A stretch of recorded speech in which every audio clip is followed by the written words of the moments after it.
A gente está montando uma área aí dentro do GGN para discussão de políticas públicas. Aí. Até depois eu vou até conversar com o pessoal do Ceará lá. E mudando um pouquinho mudando bastante de assunto aí. Vou te dar um dado aqui. O Ceará saiu o IDEB, o Ceará tem, das 100 melhores escolas no IDEB, 77 são no Ceará. Ah, é? Também? A parte da saúde, que está essa discussão, qual é o modelo que tem que ter, se é consórcio. E lá foi... Nós trabalhamos com consórcio naquilo que são coisas de exames especializados. Você não pode ter um tomógrafo em cada lugar. São cidades de 20 mil habitantes, 15 mil habitantes, fica muito caro. Agora a gestão... E os exames especialistas. Então você tem, vamos lá, um ginecologista, você tem um otorrinolaringologista, etc. Então são policlínicas que tem todos os equipamentos e todos os profissionais especializados, né, contratados ali.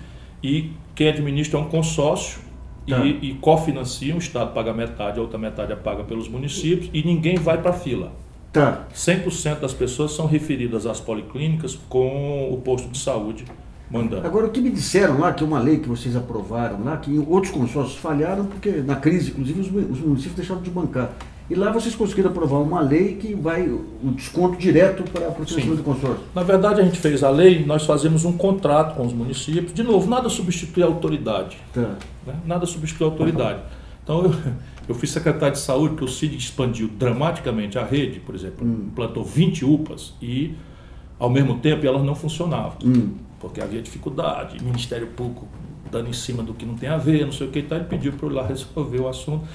E eu botei tudo para funcionar, só foi uma tarefa. E uma das coisas era os consórcios das policlínicas. Então chega um prefeito, faz a reunião e um prefeito lá, vou levar para estudar. Tá bom, você leva para estudar, não tem problema nenhum, mas enquanto você estuda não sai uma verba sequer de nenhum setor do Estado para o seu município.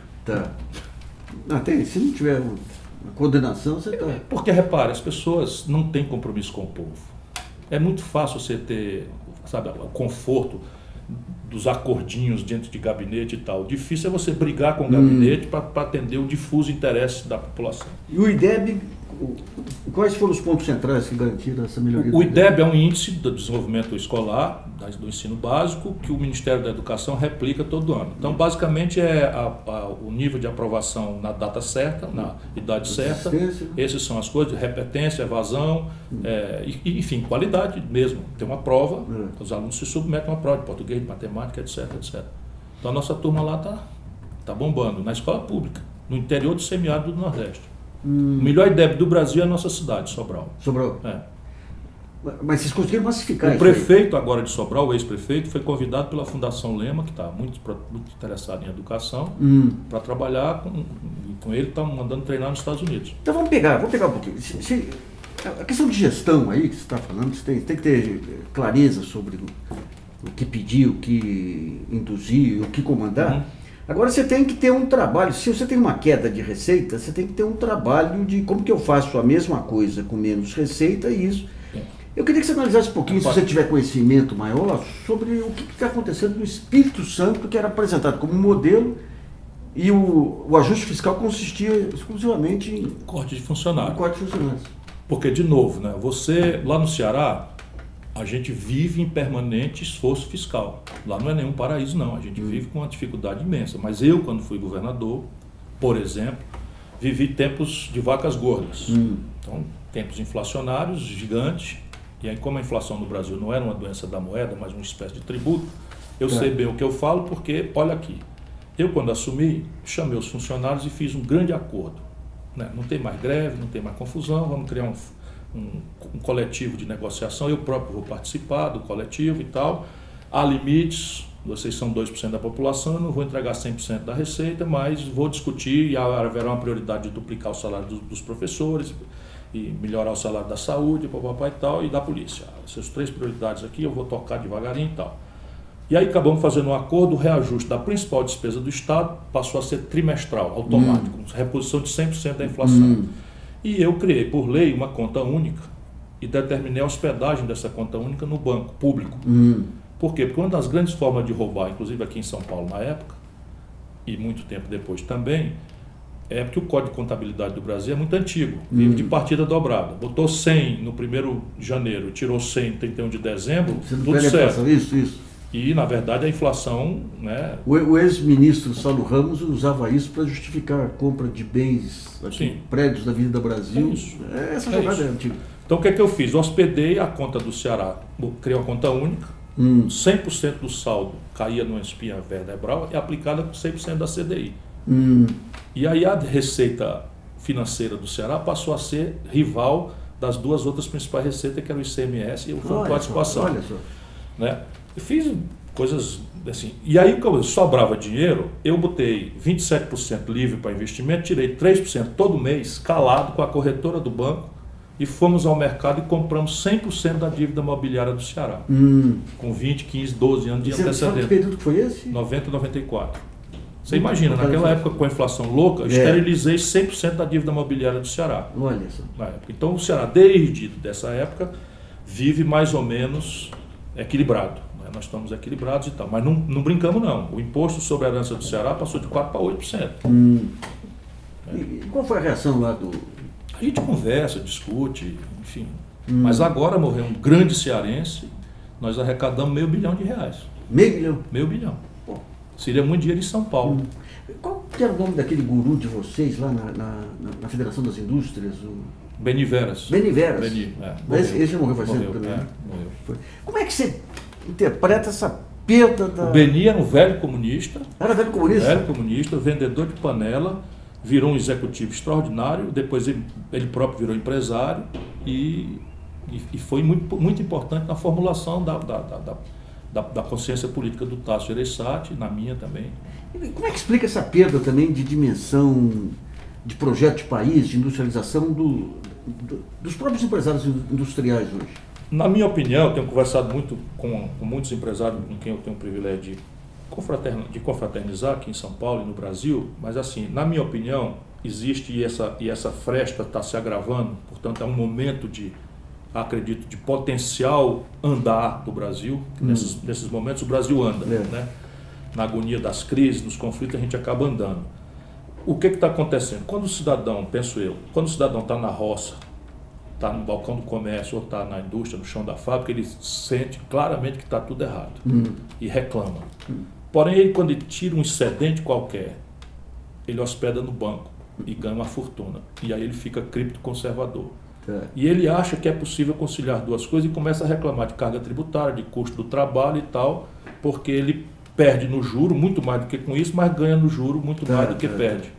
Então é preciso punir o rentismo, trazendo a taxa de juros, né, responsavelmente para uma coisa menor do que a rentabilidade média dos negócios e restaurar a ideia de que dinheiro não cria dinheiro.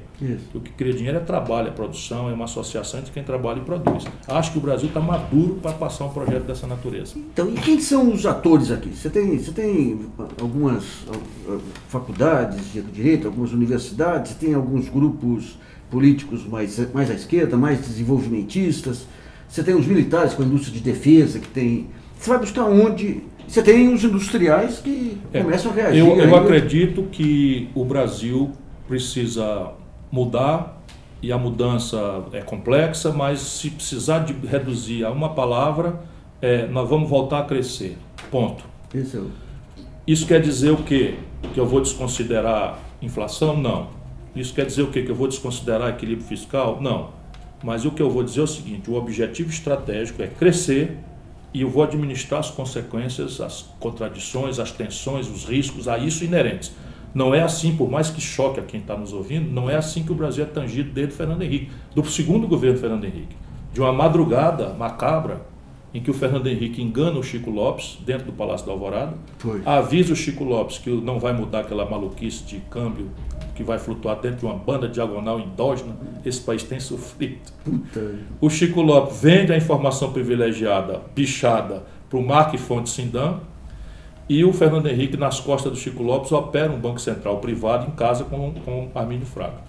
E o Armínio diz, a âncora cambial morreu, deixa estourar, como aconteceu com a Dilma de novo, o filme é velho, deixa estourar, e agora nós vamos transferir a segurança do mercado para a âncora fiscal. Daí cria-se esse tripé, né, de câmbio flutuante, tal, superávit primário e meta de inflação. E se vende como ciência boa, né, sendo que core inflation, esse conceito de meta de inflação, inflation target, funciona com o conceito de core inflation. O Brasil ainda tem um imenso entulho de indexadores e você hoje está transportando vou dizer, inflação de custos que sobe preços em função de câmbio para a taxa de juros. Isso é uma barafunda absolutamente estúpida. Eu ando aí nas universidades e não sou economista, então não é possível. Não tem relação. Não há a menor relação. Você criou uma teoria que os fundamentos da economia... Não, é ridículo. Então, assim, o que você tem que fazer? A única variável, o professor Bresser, que tem me ajudado muito, de forma independente como sempre, ele fala em 5 preços básicos da economia que precisam estar organizados para que o país volte a crescer. Um deles, o mais relevante, é câmbio. Né? O câmbio tem que estar em um ponto em que seja exportável, né, o produto bem produzido do Brasil. É evidente que tem ineficiências que você tem que resolver por outros caminhos. Mas a taxa de câmbio, depois a taxa de juros, né, enfim, e por aí vai. E eu estou estudando, ele tem me dado seminários particulares. Né?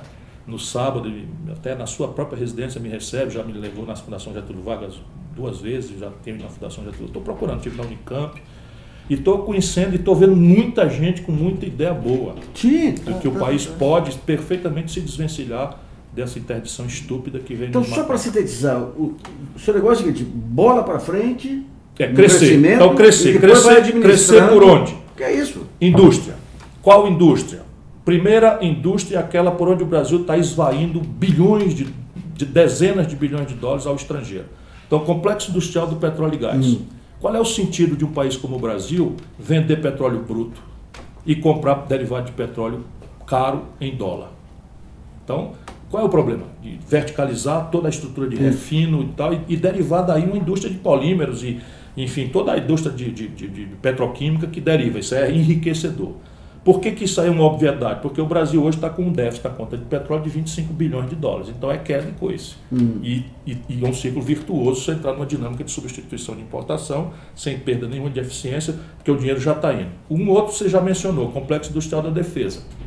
Isso é razoável um país como o nosso, que tem um papel estabilizador relevante no Cone Sul, na América do Sul, que pode ajudar a humanidade aí na busca de uma ordem internacional assentada na paz, no direito, encerrando uma crônica de violência, de genocídio que nós estamos assistindo, de protofascismo, enfim, nós precisamos ter defesa. Né? Precisamos ter defesa. E isso quer dizer que a nossa aeronave, nosso navio, não pode guiar a mira dos seus canhões, dos seus trabucos, com GPS americano. Que nem a Argentina. Isso não é razoável, né? Não é razoável. E isso é enriquecedor também, porque é satélite, é foguete, é a indústria nuclear, etc. Né? Também temos aí uma fortuna já gasta indo para o estrangeiro. Esse jogo do Gripen foi bom, porque nós vamos verticalizar a transferência tecnológica, e isto é o que potencialmente o BRICS pode nos dar de forma muito acelerada se tiver um governo que saiba onde apertar os botões, onde pressionar. Depois você tem o complexo industrial da saúde. Este ano, a União Federal vai comprar 17 bilhões de dólares de fármacos, próteses, cama de hospital, cadeira de roda, bengala, coisa que 70 e tantos % já tem patente vencida, que você com o Instituto de Engenharia Reversa copia, cola e pode produzir no interior do semiárido do Nordeste. Tem uma discussão no Supremo para essa questão dessas patentes vencidas, que está nas mãos da ministra Carmen Lúcia há 5 anos. Sim, mas isso se resolve também. O que é que nos impede de fazer? Ela vai mandar a polícia impedir? Claro. Isso. Terceiro, quarto, o complexo industrial do agronegócio. Nós temos o agronegócio, especialmente a agricultura, mais competitiva do mundo. 40% dos seus custos são importados. Não há uma fábrica com contabilidade em real de fertilizante, uma fábrica sequer de agrotóxico com contabilidade em real, uma fábrica sequer de implementos agrícolas. E o máximo de agregação de valor ex-post que a gente faz sobre nossa agricultura é o esmagamento da soja, que já é toda por multinacionais. Quer dizer, se você misturar aqui crédito, incentivo fiscal e um esforço de coordenação estratégica do governo com a iniciativa privada, você pode verticalizar para dentro, para fora e para frente. Isso aí, eu estou vendo esses 4, estou detalhando isso aí para ver já o efeito disso em emprego. Mas mais importante é o conceito. Né?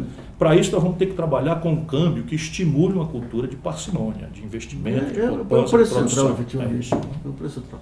Bom, Ciro, muito obrigado aqui por sua entrevista aí ao Sala de Visitas. Obrigado a você. E nós vamos encerrando por aqui.